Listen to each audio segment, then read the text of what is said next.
My mother gave me a suggestion that I should find a acting agency looking for somebody to play Vladimir Putin because I shave my head and I'm in physical shape. And she's had other ideas about that I should be consult grocery stores because I grew up working in the grocery business and I'm helping out with a local grocery store, organize their storeroom. And it just got me to realize that people don't always pay attention to other people's aptitudes. I wanted to help kids that were like me in school learn math, high level math.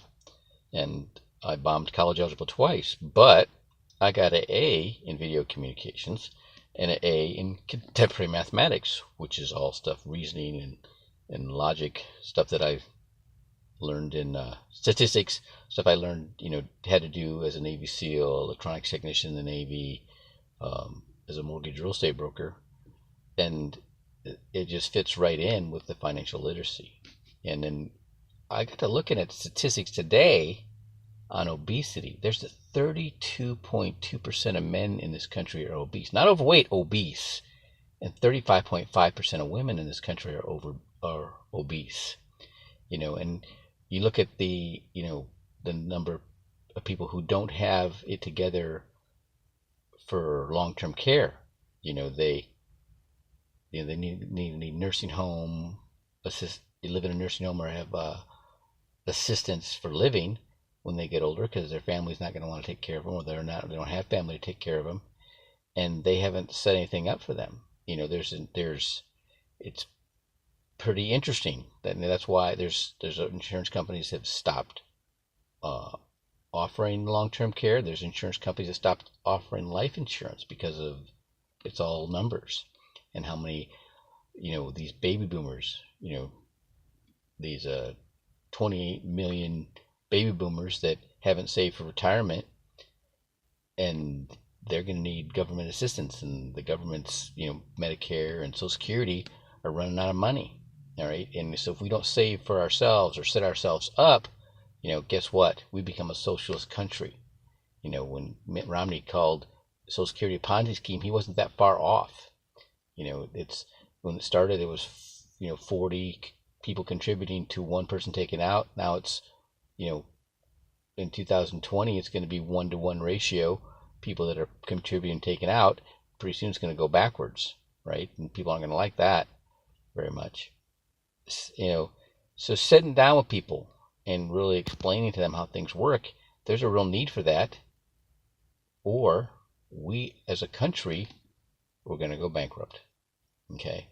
And the Transamerica's Wealth and Health Community, what they're doing is, they don't want to go out of business and they don't want to lose money, so they want to make sure they have fit people. If you're in shape and you are young, Transamerica's got a great program. They have riders for long-term care and catastrophic illness, that can take care of you into, your old age. And they want to be able to continue to offer that, so they are going after healthy people. If you are, I had a melanoma.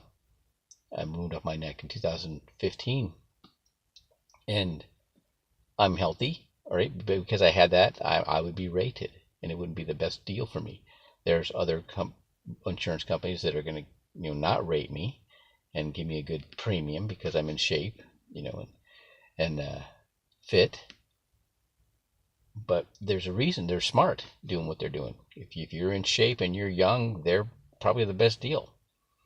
So that makes total sense. So I think I'm on the right track and educating people. I look at David Goggins. He's just running. I don't want to run. I don't want to run ultrathons. I got a buddy of mine 2 or 3 years younger than me.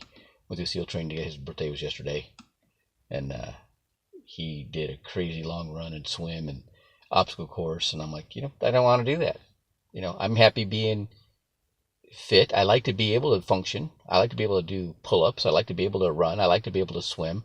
I like to be able to do things with this body that I have.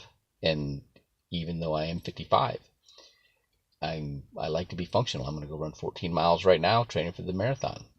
Anything wrong with the marathon, I don't really care about. And go David Goggins. And I love your attitude. I love your intensity.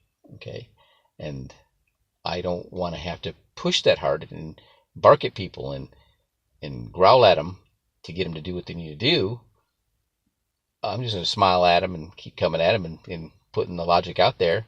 And if they don't take care of their family, who's gonna?